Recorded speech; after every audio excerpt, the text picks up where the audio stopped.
साथीहरु फाइनली यो चाहिँ आइसकिसकेको छ घर हैन। मेरो दिदी मेरो प्रिभियस भिडियो हेर्नु हुनेहरुलाई त कतिजनालाई थाहा छ है यो चाहिँ कहाँ बस्छ भनेर हैन।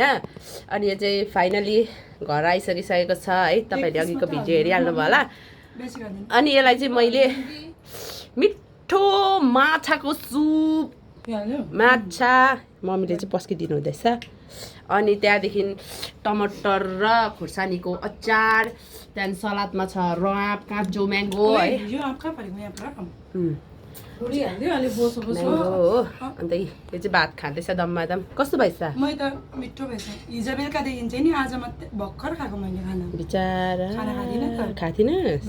हैन मलाई त्यो ढाबाहरुतिर मन पर्दैन नि त खाना। बस्नु न कुदेको कुदेको।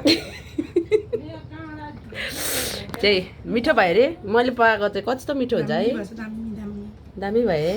यस्तो मिठो पकाउँछ। मायाले पकाइदियो नि त बिचारै भोकले आउँछ होला भनेर हैन। साथीहरु भोकाएर आउँछ होला नि। म त तेरो के कुरा गर्नु भन्थ्यो भन्दा हिजो रुम देखाएको त सबैको लभ यस्तो हुन्छ हैन। त्यो त यस्तो मेरो रुमको भिडियो रुमको भिडियो हैन। अब सबै लभको साइन चाहिँ यस्तो हो नि त हैन। त्यो यस्तो थियो यस्तो। गाइस मेरो इन्सल्ट गरेको हेर्नु नि यसले। यस्तो छ दिदी भएर त बहिनी गारिक रेस्पेक्ट गर्नु सिक्नु छ्या। यस्तो छ साथीहरु हेर्नु नि। सबले मन खान्छ यसको त्यस्तो चाहिँ फिस करी राइस दबाउँदैछ यसलाई सास नफेरि दबाइजन। म त कहाँ गएको त घर पो घुम्नु थालेछ भनेको त किचनमा आएर भात पो दम्साउनु थालेछ।